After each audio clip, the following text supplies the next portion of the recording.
hay dos tipos de lenguas en los tiempos de Corinto. Uno se llama la xenoglosia, recuerden esto, la xenoglosia, lo que significa es que hablar diferentes tipos de idiomas. ¿Estamos bien ahí? Diferentes tipos de idiomas. Yo no sé nada, me pongo a hablar en otro idioma que son lenguas humanas. Y cuando hablamos de géneros de lenguas, son múltiples idiomas. No solamente que yo por ahí puedo hablar en ruso, predicar el evangelio en ruso, sino que puedo hablar en varios. Por ejemplo, oh, mira, ayer prediqué en chino, hoy en ruso, mañana en arameo. Entonces, eso es géneros de lenguas, múltiples lenguas. Que no los engañen, ¿eh? Pero eso se llama xenoglosia y eso sí es bíblico.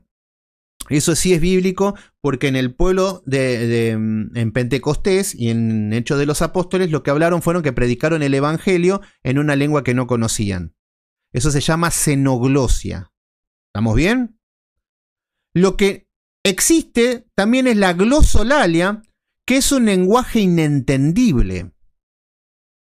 En simples palabras, este lenguaje inentendible son palabras inventadas, como las que hablan todos los pentecostales y neopentecostales que dicen hablar en lenguas. Son lenguajes inventados, son palabras que no tienen sentido. Es más, la ciencia lo que identifica es que esto es propio de personas que tienen enfermedades mentales, y esto no es para querer humillar a los que practican esto. No. Hay personas que tienen problemas mentales y dicen incoherencias. Dicen cosas que no se entienden. Miren, mis queridos hermanos, esto se lo digo de verdad, de todo corazón, no es para ofender a los que practican esto. De verdad les digo, de todo corazón. Yo en una época tenía un amigo, bueno, eran varios amigos, pero eran primos, dos de ellos. Y había un hombre que era el papá de mi amigo Ariel, un genio, que hace rato que no lo veo. Y el papá era un hombre de buen porte, un hombre lindo, un hombre que trabajaba y era capataz, él era jefe en su trabajo. Entonces él ganaba bien, sustentaba a la familia y todo, y en un momento lo echaron. Y se quedó sin nada, porque ni siquiera tenía estudios, no estaba capacitado, no estaba preparado, no pudo reinsertarse en el mercado laboral de la época en la que le tocó vivir, que era en los 90, y empezó a deprimirse, y en un momento quedó loco. Entonces, yo la primera vez que fui a la casa, él estaba siempre sentado así en la mesa. Tenía un problema mental, yo no sabía. Yo por ahí llegaba, hola, ¿qué tal? Y yo lo veía en la mesa. Y lo único que decía era la casa. Lo único que se le entendía. Entonces, él hablaba todo tipo de locuras. Él decía, la casa. Ah, la casa. Y era todo, no se le entendía nada. De verdad, hermanos, de verdad, no les estoy mintiendo. Yo jamás inventaría algo esto. Y me entristece porque me hace acordar eso. Y yo decía, incluso se hablaba y se decía, no, pasa que le habrán hecho brujería, no sé, estaba loco el hombre. Entonces, lo que vemos es que, vaya problema si uno le dice que está delirando a una hermana. Sí, te echan de la iglesia y te crucifican, Isabel. Entonces, con esas cosas que acontecían con este hombre, era propio de un hombre que tenía una enfermedad mental. Entonces, la ciencia llama glosolalia a una persona que está hablando una cosa inentendible. La ciencia. Entonces, ver una persona que está hablando cosas que no se entiende se llama glosolalias, porque detrás de eso no hay edificación bíblica. Detrás de eso no está el Espíritu Santo. Porque yo me guío con las Escrituras, no me guío con la tradición del hombre. Recuerden de que esta doctrina del balbuceo comienza en el año 1900 en la calle Azusa con este movimiento pentecostal. No le tengan miedo, hermanos. Miren lo que me acaba de decir Isabel. No, si yo digo esto me echan y lo que sea. Está bien, por ahí hay que tener amor a los hermanos y no ser tan directo. Después se verán los modos. Pero no tengan miedo, hermanos, porque nosotros estamos sustentados por las Escrituras de que no existe tal cosa de estos balbuceos. ¿Se entiende? Entonces, nosotros, ahora, te van a crucificar, te van a quemar, te van a mandar a matar. Sí, eso sí, ya lo sabemos. Pero lo que debemos entender es que nosotros nos guiamos por la palabra y no por la tradición. Bueno, ¿cuál es el tema? El tema es que estas prácticas ya existían en el paganismo. Esto se llama sincretismo. El sincretismo es cuando una cultura, que por ahí no se hacen los brujos chamanes, que hablan en otro idioma, todo se mete en la iglesia de Cristo. Pero eso pasó a lo largo de toda la historia, que toda la tradición y la cultura se mete en la iglesia. Fíjense, hoy están danzando, están hablando en lengua, están incorporando a Belcebú y cosas así, dicen que bueno. Bueno, entonces acá tenemos que es un lenguaje inventado. Hermanos, a ver, no sé, cuando lo ven a al Meitin, el loco que, oh, rabasaca, póngase serio, siervo, se dan cuenta que es una lengua inventada, que es algo que no tiene ni sentido, que carece de sentido. Después hay otros chantas como Chiribí que por lo menos la debe ensayar antes, debe practicar para que parezca que diga algo y miren la estupidez que dice, mucho fogo de que terestea. ¿De dónde sacaron esa estupidez? Y mucho fogo de que terestea. Son muy vivos esas personas, porque de tonto no tienen nada. Isaías 28:11. A ver, acá aparece uno que habla las lenguas de tartamudo. ¿En serio estudian así la Biblia? De verdad me da pena, ya les digo la verdad, ¿eh?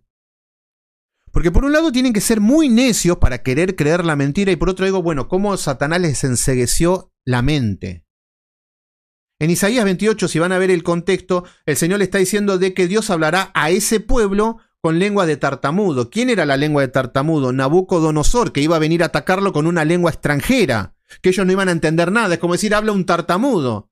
En ningún momento está profetizando que en el día de Pentecostés van a hablar como tartamudos. Por eso, dejen de faltarnos el respeto, dejen de faltar el respeto a nuestro intelecto. Porque acá nosotros estamos hablando con contenido bíblico, con criterio, con contexto. Y ustedes tiran un versículo arrancado de los pelos, encima se ponen en la posición de sabios, como soberbios, y te quieren denigrar. Miren cuál es el nivel de cómo retuercen las escrituras. Esto me indigna, les digo la verdad. Bueno, dejen de tirar versículos aislados, porque aprendan a seguir una línea de estudios. Mis queridos hermanos, ahí está el problema de que en muchos estudios uno por ahí está enseñando y empiezan a tirar versículos y hablan y todo y se enreda todo. Por eso, cuando Pablo dice la mujer calla en la congregación, está hablando de que dejen de hablar, dejen de que hagan el estudio. Entonces, porque a veces estamos tan metidos en nuestra doctrina, en lo que aprendimos, en lo que ya no tenemos lugar para ver lo que están enseñando. Entonces, estamos enseñando y dice, no, Mateo 28, Mateo esto, y lo único que querés hacer es seguir enroscado en, no se lo digo a nadie en personal, pero la persona sigue enroscada en su termo, ese es el tema. Vamos a ver un poquito el contexto que va a acontecer en 1 Corintios capítulo número 14. Seguimos al otro lado, que habla del hablar en lengua. Fíjense qué locura que Pablo tiene que hablar un capítulo completo para poder aclarar el tema de las lenguas. Bueno, fíjense que Pablo, miren, atento con esto, porque nosotros hacemos estudios sistemáticos, es en los que nos especializamos. Ahora, en el versículo número 1... al versículo número 5, Pablo le va a dar una prioridad a las lenguas. Empieza hablando en esto del tema de las lenguas, pero va a poner primero cuál es la prioridad en la iglesia. Porque fíjense que hoy en día en las iglesias ponen como prioridad hablar en lenguas. Ellos te hablan de que hablar en lenguas es recibir la salvación, es recibir el Espíritu Santo, es el abrir portales, es reprender al diablo, es tener una autoridad. Y jamás se enseña eso a las escrituras. Entonces Pablo los tiene que poner en vereda y miren lo que le viene a decir. Capítulo número 14, versículo número 1. Seguid el amor. Fíjense que Pablo habla del amor. Le está hablando que la base de todo es el amor. A eso hay que anhelar, a eso hay que buscar. Y no estar tanto en rabasalla y todas esas cosas. Está poniendo en vereda. Vayan detrás del amor. Y esto también nos dice a nosotros, obviamente. Y procurad los dones espirituales. Muy bien. Acá tenemos dones espirituales, que el Señor ha dado dones a la iglesia y que ha capacitado a la iglesia con dones. Los dones, lo que tienen que entender que son los talentos, las capacidades que tienen para poder desarrollar el evangelio. Ahí tenemos lo que hay. 3 tipos de dones. Le quiero enseñar esto. Atento con esto. 3 tipos de dones. Tenemos los dones del Padre, los dones del Hijo y los dones del Espíritu Santo. Que tiene que ver con el talento, que tiene que ver con esto, con la capacidad.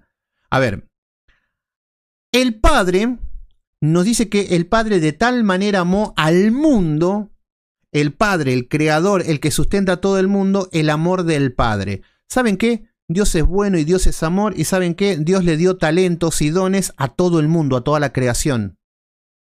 A Messi le dio talento. ¿Ustedes dónde se creen que sale, que juega bien a la pelota Messi? A Maradona le dio el talento Dios. No es que él, bueno, se capacitó tanto que terminó siendo... No, no, Dios le dio algo que a los demás no les dio. A los perros les dio un don de correr, de tener olfato. A las flores les dio un don de tener un buen aroma, un color.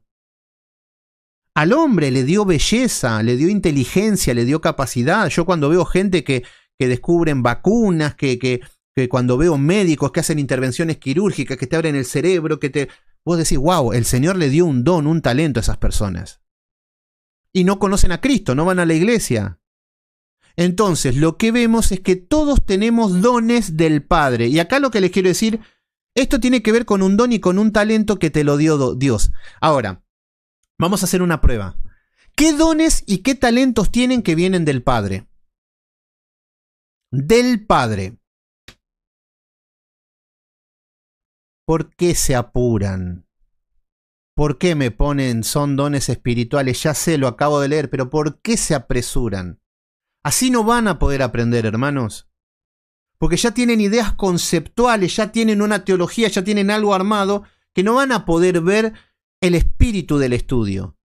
A ver, ¿qué don tienen que son del Padre? A ver, por ejemplo, yo era bueno para grabar, era un poco de desarrollo, un poco del don también de grabar, en el sentido de que yo tenía un estudio de grabación, tenía componer, era bastante bueno, me gustaba componer música.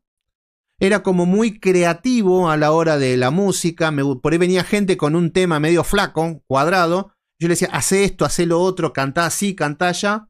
Tenía ese don que es del Padre. A la pelota más o menos de joven jugaba bien, metía goles. Tampoco era guau, pero bueno, un don, un talento. ¿Qué más? ¿Qué más? A ver, quiero ver los dones de ustedes. ¿Hay alguien que sepa cocinar? Las pizzas me salen muy bien. ¿Será un don? Puede ser porque las pizzas, cuando vamos a la casa de mi hermana con mi hija Zoe, ella hace la masa porque ya la masa no me está saliendo bien y ella la hace más elevada, mejor, y la hacemos y salen increíble. Un don, bueno, yo no tengo ningún don, pero amo a Jesús. No, Iván, eso es falso. Ahí estás poniendo a Dios como que es un egoísta. Como que Dios le dio dones a todos y a vos no te dio nada. No, que no lo hayas encontrado, que no lo hayas desarrollado, que no lo hayas capacitado es otra cosa. Así que no se victimicen con eso porque todos tienen dones. Por ejemplo, Messi. Messi tuvo que encontrar su don. Él cuando encontró su don lo perfeccionó, él se capacitó. No es que te viene de lo alto y que... Sí, te viene algo diferente, pero Messi tuvo que ponerse inyecciones desde chico, tuvo que dejar su familia, tuvo que ir a vivir a Barcelona desde chiquito, tuvo que vivir en otro país, tuvo que comer dieta. Messi no debe saber lo que es comer una pizza o cosas que no, siempre tuvo que comer. Entonces, tiene un esfuerzo y un sacrificio eso. Entonces, no es que, bueno, que solamente viene el don y punto. Entonces...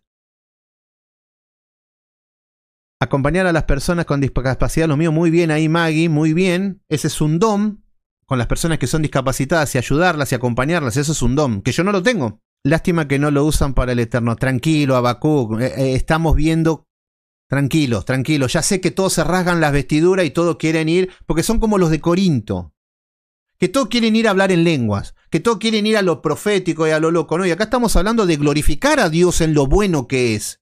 Con la creación y con todo. La inteligencia artificial tiene dones y hay algo ahí. No sé, habría que analizar bien, no sé. Don de servicio, muy bien. Hay gente que le encanta servir, que ama servir.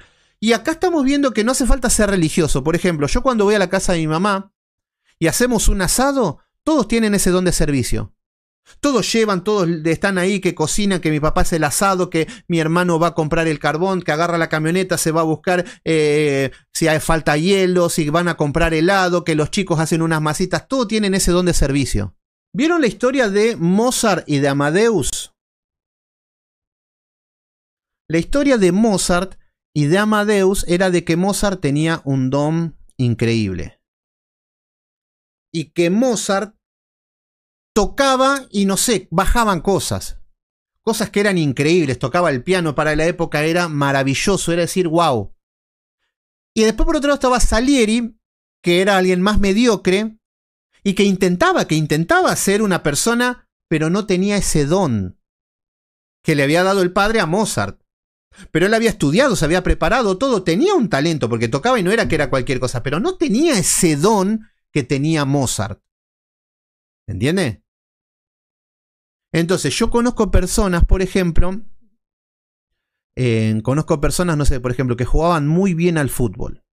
Amigos míos que jugaban al fútbol a nivel profesional, que jugaron a nivel selección argentina y que tenían ese don, que vos te dabas cuenta que cuando jugabas con ellos eran diferentes, algo tenían que vos no tenías o que los demás no tenían. Pero no lo desarrollaron, no lo capacitaron. Después abortaron, después no llegaron o pasó algo. Entonces todo viene de la mano. Pero bueno, el don de escuchar, el don del amor.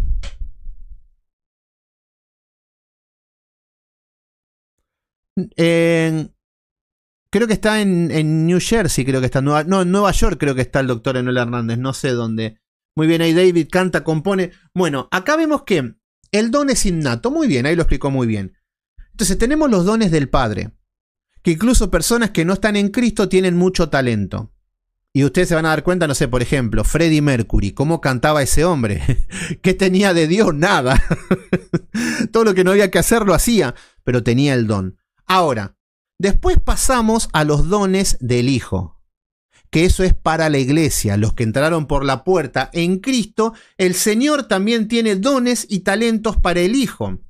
Entonces, qué lindo cuando vemos a Juan Manuel Vaz predicando, que ustedes dicen, wow, ¿cómo predica este hombre? Wow, lo escuché hasta el final porque algo me llamó, tiene un don. ¿Se entiende? Para predicar el Evangelio. Hay personas que cantan y vos decís, wow, qué bonito que cantan, cómo llevan a la alabanza. Él le puso ese don para servir en la iglesia. Cuando ven a teólogos como el doctor Enoel Hernández, cuando ven a Sugel Michelén, cuando ven a Paul Washer, cuando ven a hermanos en la iglesia que sirven, que te escuchan, que te ayudan, que ese es el don y el talento. Cuando viene Juan Vaz, ya en cualquier momento, yo hablé hace 2 semanas creo, y no hablamos más, tampoco le quiero cargosear, che Juan, dale, ¿cuándo hacemos la entrevista? ¿Cuándo? Nada, en algún momento me va a llamar y decimos, en este día tengo libre y lo haremos. Entonces tenemos el don de lo que es el don del Hijo. Entonces el don del Hijo es cuando encontrás un ministerio, cuando empezás a servir en la iglesia, y cuando hablo de la iglesia no es solamente la iglesia local, sino en el contexto. Podés ser evangelista, podés ser misionero, podés ser maestro de la palabra, podés lo que sea. Todo lo que es para servir en el cuerpo de Cristo. Y ahí tenemos los dones del Hijo. Y por otro lado están los dones del Espíritu Santo. El Espíritu Santo ya es algo personal y que te va guiando. Qué lindo, porque acá ya estamos viendo que es dentro de la iglesia de Cristo, pero el Espíritu Santo, qué lindo. Por ejemplo, yo puedo tener mucha Biblia, mucho contenido, y puedo estar predicando algo que no esté guiado por el Espíritu Santo. Porque por ahí estoy viviendo en la carne, por ahí estoy viviendo en pecado. Por eso se van a dar cuenta muchas veces que hablan con teólogos que ustedes no le entienden nada. Por ejemplo, cuando lo escuchan a Luis Jovel, qué locura escuchar a ese hombre. Y tiene conocimiento, se nota que tiene libros, se nota que tiene, no sé si Biblia, pero se nota que tiene historia y algo, pero ustedes lo escuchan hablar y se dan cuenta el desorden que tienen en su vida. Y después lo ven que se están peleando con todo el mundo y ahí se dan cuenta que no hay comunión con el Espíritu Santo. Es un hombre peleador, buscón, envidioso, conflictivo, todo lo que no hay que hacer, soberbio, arrogante, pero tiene mucha teología. Entonces esa gente hablan, predican y no pasa nada, no se convierte nadie, nadie recibe, nadie se edifica, porque no son guiados por el Espíritu Santo. Guillermo Maldonado, por ejemplo, ¿cómo andas, Gabriel? Guillermo Maldonado, por ejemplo, tiene Biblia, tiene todo, pero se dan cuenta que no es guiado por el Espíritu Santo, aunque esté predicando de Cristo. y aunque esté sirviendo como pastor, y aunque haga obras de caridad, y aunque diezme, y aunque ofrende. Por eso, cuando es guiado por el Espíritu Santo, es cuando vos a una persona le decís la palabra precisa, justa, y la persona dice, esto es edificación, esto es agua, esto viene de Dios. Eso es lo que pasa para los hombres que están y las mujeres que están con los dones del Espíritu Santo. Ahí es donde se ha capacitado ese don del Espíritu. Y el tema es que yo les puedo decir que soy un privilegiado porque he reunido esos dones que no siempre se dan. Por ejemplo, yo les pregunto a ustedes, ¿de qué trabajan? Y ustedes dirán, bueno, yo soy carpintero. En la iglesia soy diácono. Y hago estudios bíblicos en mi casa. Bueno, buenísimo. Podemos ver que el don del padre es carpintero. Está trabajando y con eso sustenta a su familia, es proveedor. En la iglesia es el diácono. Los dones del hijo en la iglesia está sirviendo. Y en el Espíritu Santo abrió su célula, le está dando de comer a los pobres. Gloria a Dios. Pero en el caso mío y en el de muchas personas a veces se alinean los tres.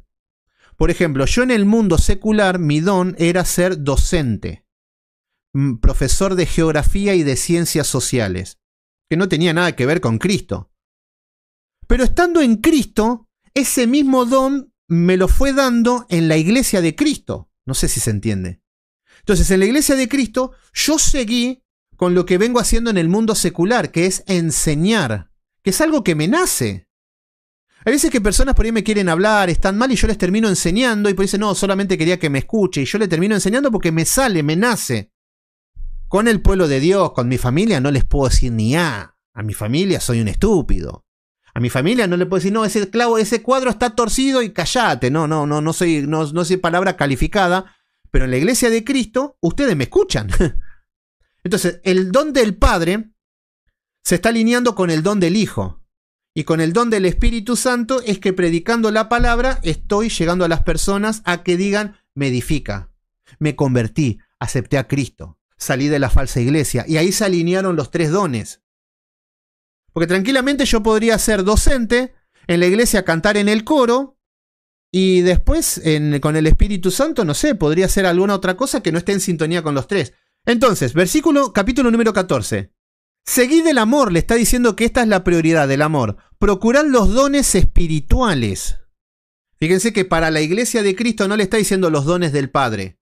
No le está diciendo, no, vayan y piensen más en la prosperidad, que es lo que hace Guillermo Maldonado y la doctrina de la prosperidad. Están en la iglesia pidiendo y rogando por los dones de afuera de la iglesia. Ellos quieren vivir como en el mundo, no. Acá le está diciendo, procurad los dones espirituales, pero sobre todo, dice, que profeticéis. Y acá es donde decimos, bueno, vamos a profetizar. Entonces Pablo le pone una prioridad, profeticen. Entonces muchos dirán, bueno, vamos a adivinar el futuro. Entonces, el Señor me dice que vienen tiempos de prosperidad para tu vida y vendrá un tiempo... No, no es eso. Miren lo que significa profetizar. Lo tenemos en el versículo número 3. Nos dice, pero el que profetiza, adivina. No, el que profetiza habla a los hombres. Recuerden, el que profetiza habla a los hombres para edificación. Edificación. Lo que estamos viendo es que cuando profetizamos es para el pueblo. No para jactarte que tenés conocimiento, que tenés un lenguaje muy específico, que tenés un vocabulario y para impresionar a las personas. No.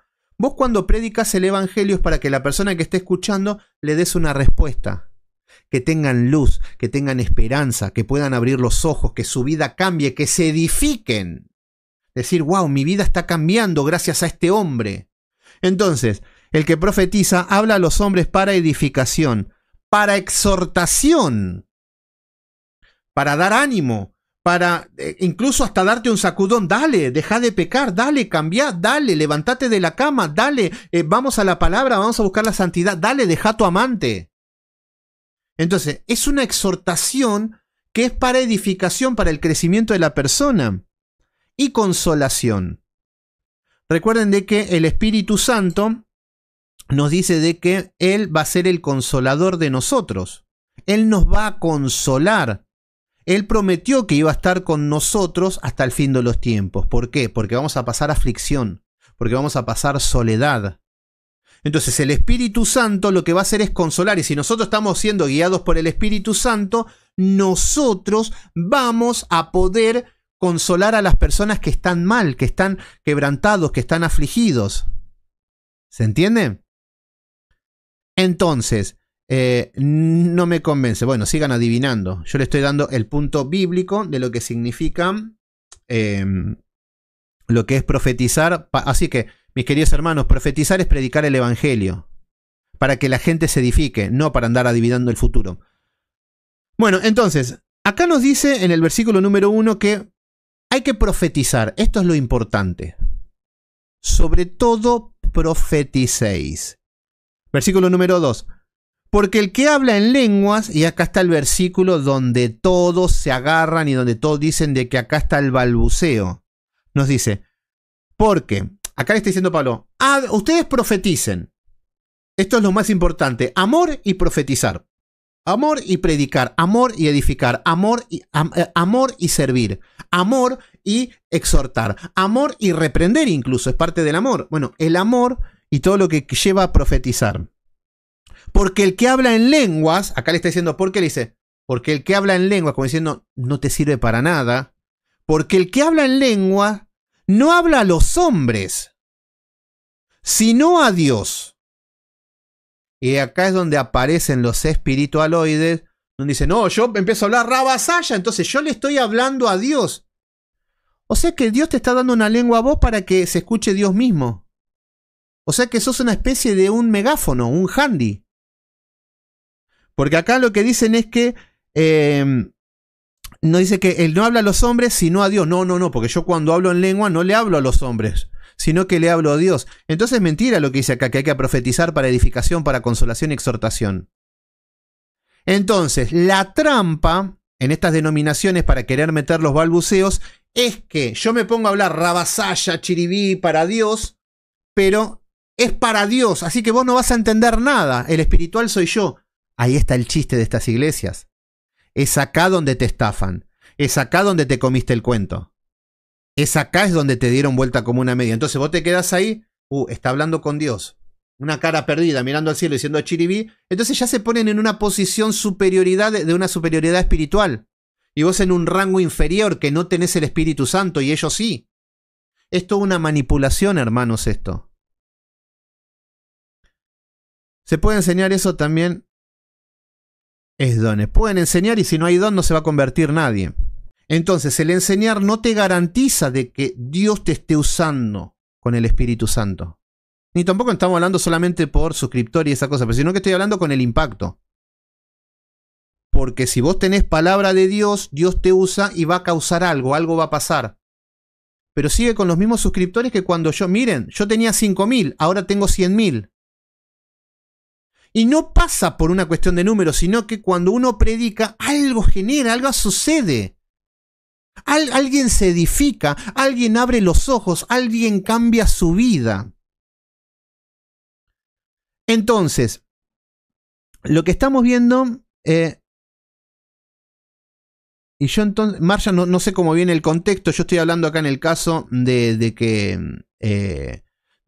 él es un maestro de la palabra, de que él está enseñando en todas partes y el evangelio no prospera. Entonces acá lo que estaba diciendo es que cuando está en sintonía el don del Hijo, que sería el estudio y la enseñanza, y está guiado por el Espíritu Santo, algo acontece. Y cuando no, no pasa nada. Y es ahí donde después viene la... León. Bueno, acá miren lo que dicen. ¿Mides tu éxito por suscriptores? No estoy midiendo éxitos. Lo que estoy diciendo es si la palabra está haciendo efecto, Leoncito querido. Vos le podés predicar el evangelio a todas las criaturas, pero si no hace efecto te da lo mismo que nada. Así que yo lo que estoy diciendo es que si estamos dando una edificación, una consolación y una exhortación, ¿estamos profetizando? Entonces, sí, vamos a hacer un especial con los 100.000. No es para jactarme, ven, y ese comentario es muy de envidioso. ¿Se entiende lo que me dice? No, o sea que vos medís tu éxito por suscriptores. todo se mide por los hechos visibles. Si vos tenés una iglesia donde hay mucha gente, y no estoy hablando de llenar por llenar, yo estoy hablando del sustento. Yo lo que hago son estudios bíblicos, lo que hago es algo totalmente bíblico. No estoy hablando de tener una secta, porque hasta los testigos de Jehová tienen gente. Pero bueno, no quiero andar dándoles explicaciones porque queda como que soy un soberbio, un pedante, me pongo como en una posición de algo y no es el objetivo. Pero si no están alineados los dones, el Padre, el Hijo y el Espíritu Santo, no va a haber prosperidad en nada. ¿Cuánta gente conozco que quieren ser pastores? Quieren ser pastores y no prosperan, no tienen gente, no tienen iglesia, no tienen nada y pasan los años y Dios no prospera su ministerio. ¿Por qué? Porque no está guiado por Dios. En el versículo número 1 nos enseña que tenemos que procurar profetizar. En el versículo número 3 nos enseña qué es profetizar. En el versículo número 4 nos dice que el que profetiza edifica a la iglesia. Siempre que predicamos el evangelio, que haya una... Tenemos que ser luz, hermano, en simples palabras. Predicás y tenés que ser luz. Entonces, edificar a las personas. De eso se trata el evangelio, que un evangelio con poder es eso estamos hablando. De que pueda penetrar los tuétanos, estamos hablando de que la palabra puede llegar al corazón. Entonces, versículo número 5 dice que... bueno, miren lo que dice el versículo número 5. Acá dice... Así que yo quisiera que todos vosotros hablen en lenguas. Fíjense que Pablo dice, bueno, todo bien, yo quiero que hablen en lenguas, que hablen en otros idiomas. Acá está hablando en idiomas, no está hablando nunca en balbuceos. Pero más que profeticen. Entonces Pablo dice, todo bien con las lenguas que estén hablando, todo bien, pero profeticen, prediquen. A predicar, muchachos. Entonces Pablo dice, está todo bien con las lenguas, pero prefiero que profeticéis. Porque mayor es el que profetiza que el que habla en lenguas. En el capítulo número 1, 2, 3, 4 y 5 está hablando de que mejor es profetizar, mejor es predicar. El que habla en lenguas, a no ser que las interprete para que la iglesia reciba edificación. Entonces, si van a hablar en lenguas, que alguien las interprete. Porque de nada me sirve que, por ejemplo, hagan de cuenta que hay un hombre, se pone a hablar en lenguas.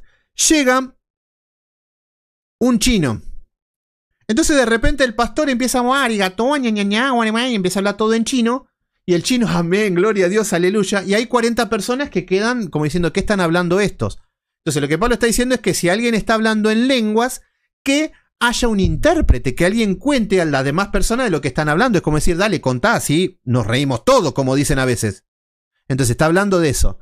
Entonces del versículo 1 al 5, y ahí estaría bueno, marquen en su Biblia del versículo 1 al 5, que ahí está hablando de que la prioridad es hablar, no hablar en lengua, sino profetizar. Bueno, fíjense, en el versículo número 6 al 11 del capítulo 14 de Primera de Corintios, va a hablar de que las lenguas son huecas, vanas y vacías. Estar hablando en la iglesia. Pablo está destruyendo las lenguas en estos versículos. Fíjense lo que dice en el versículo número 6. Ahora pues, hermanos, si yo voy a vosotros hablando en lenguas, ¿qué os aprovechará? ¿Qué significa esto? Acá es donde dice, si yo voy a ustedes hablando en otro idioma que ustedes no entienden, ¿de qué les aprovecha? Porque acá está hablando, dice que hay que edificarse, hay que exhortarse, consolarse. Ah, y fíjense que en el versículo número 2, que no sé si se lo terminé de explicar, que dicen, porque el que habla en lenguas no habla a los hombres sino a Dios. Nadie le entiende, aunque por el Espíritu habla misterios. Entonces en el versículo número 2 la gente piensa que mucho foco de que en que terestea. Entonces estás hablando con Dios, son misterios y se edifica. No, lo que está diciendo que, porque el que habla en lenguas no habla a los hombres. No, porque hagan de cuenta que yo ahora estoy hablando en ruso. No estoy hablando para el hombre, para ustedes, sino a Dios. Claro, porque yo estoy hablando y estoy profetizando, pero Dios solamente, pues nadie las entiende, solamente Dios entiende si yo estoy hablando en otro idioma. Entonces, aquí no dice que por el Espíritu está hablando misterio, y el misterio es que no entendés el idioma. Muchas gracias, Tyron, por tus donaciones, mi querido hermano. Entonces, ahí está hablando de que si se habla en... El que habla en lenguas no habla a los hombres, sino porque estás hablando en otro idioma. Entonces, solamente Dios entiende lo que estás hablando si estás hablando otro idioma. Ahora, si decís mucho fogo de que terestea, ni Dios entiende lo que estás diciendo. porque ya es una estupidez eso. Muchas gracias a todos mis queridos hermanos ahí que se están conectando. Bueno, entonces en el versículo número 6 Pablo está diciendo de que, ahora hermanos, si voy a vosotros hablando en lenguas, ¿qué os aprovechará? ¿De qué les sirve que yo les hable en chino, que les predique en chino? Y dice, y si no os hablare con revelación o con ciencia o con profecía o con doctrina, ¿de qué te sirve? Si no te estoy enseñando nada, si no te estoy exhortando, si no te estoy consolando, no te sirve de nada.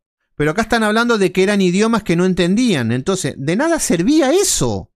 Siempre que hablamos de las lenguas, descarten los balbuceos. Nunca están hablando de cosas semejantes. Siempre están hablando de idiomas, en este caso también.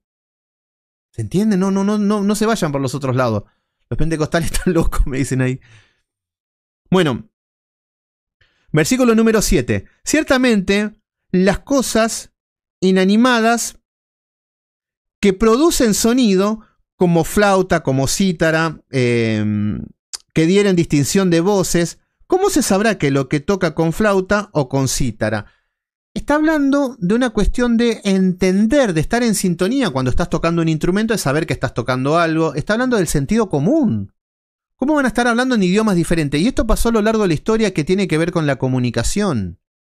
Por ejemplo, la Iglesia Católica Romana, a lo largo de la época donde era la única y todopoderosa Iglesia Católica Romana, los sacerdotes predicaban en latín. Nosotros decimos, bueno que prediquen en latín. Sí, el tema es que nadie sabía latín. Entonces, ¿de qué te sirve eso? Entonces, después el sacerdote se ponía a cantar también en latín y la gente estaba ahí. Pero la gente, convencida de que iban a la iglesia, escuchaban algo raro, no sé qué, y se volvían más santos a su casa. De la misma manera que la gente, cuando van a las iglesias pentecostales, llegan, hablan todo en lengua y piensan que vuelven con un poder. No, exactamente lo mismo, pasó a lo largo de la historia. Satanás corta la comunicación, corta el mensaje, corta la palabra de Dios, que es lo que Pablo está insistiendo con decirle consuelo, exhortación. No, y viene Satanás a querer mezclar todo. Mis queridos hermanos, ¿ven qué astuto que es el diablo? Fíjense cómo utiliza interrumpir en la iglesia. Por ejemplo, fíjense que nosotros estamos haciendo un estudio bíblico y siempre aparece uno que quiere desconcertar, que va para cualquier... y quieren interrumpir. Bueno, en este tipo de iglesias empiezan a hablar en otro idioma e interrumpen. Dicen 2 o 3 palabras, amén, gloria a Dios, aleluya, y empiezan a molestar y a interrumpir. Hermanos, ustedes cuando van a una facultad de medicina y el que está dando la cátedra está enseñando, nadie lo interrumpe. Porque no son tan maleducados.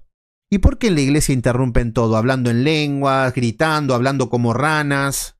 ¿Por qué? Bueno, entonces acá está hablando de que de los sonidos. Versículo... Pero un segundito, como se los voy a leer rápido por acá, porque si no va a ser muy largo. Entonces, si voy a vosotros hablando en lenguas, ¿qué os aprovecha? Dice. Si no hay ciencia, si no hay doctrina, no sirve de nada. Dale duro, Otto, dale duro, Otto. Versículo número 9. Por la lengua, si no dieres palabras, incomprensible, ¿cómo se entenderá? Eso es lo que está hablando, si no hablas una lengua comprensible.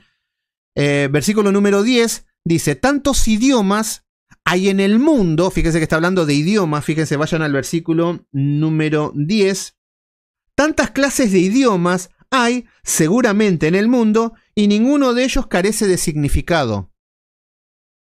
¿Quieren destruir el don de lenguas? Acá tienen un gran versículo.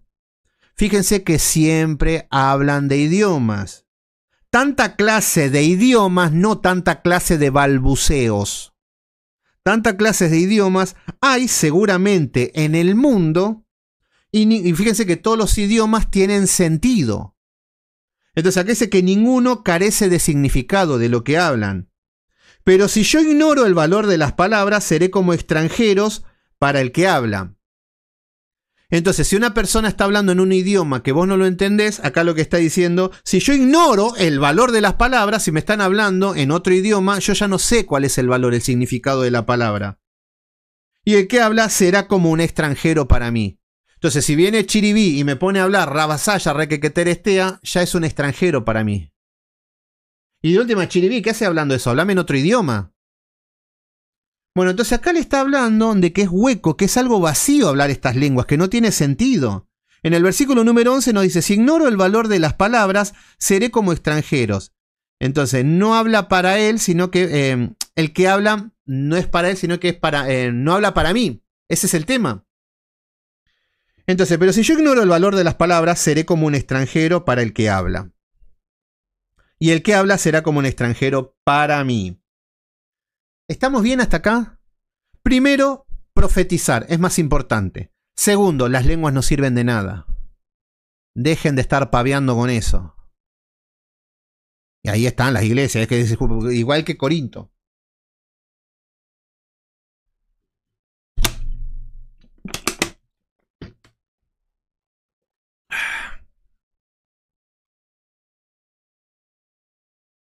Bueno, fíjense lo que dice el versículo número 12. Ahora nos va a hablar en el versículo número 2. Ay, es mucho, hermanos. No sé si vamos a tener que hacer una segunda parte mañana. ¿Qué les parece? Porque hay muchos versículos y hay que escudriñar uno por uno para que no vengan estos chantas con un versículo solo a querer hacerte una doctrina imaginaria y que nosotros quedemos dudando. No podemos caer en ese error. Tenemos que tener un fundamento sólido, tenemos que tener una ametralladora. Te vienen con una loquera. Y tercera también, sí. Sí, vamos a dejarlo acá. Mañana vamos a ver por qué. Porque en el versículo número 12 al 23 va a hablar del sentido común. Que empieza a hablar de procurar los dones para edificar, está diciendo en la iglesia. Prefiero hablar 5 palabras con mi entendimiento que 5.000 rabasaya. Entonces empieza a poner en orden qué es el sentido común en una iglesia. Después vamos a ver que las empieza a ordenar. El orden en la iglesia, si alguno habla en una lengua extraña, sea 2 o 3 por turno. Ya le está diciendo, bueno, ya que hablan, bueno, pero en orden. Y después empieza a hablar de que Dios tiene el control de la iglesia y que Dios no es descontrol, que Dios no es una confusión. Y después va a hablar de los intérpretes.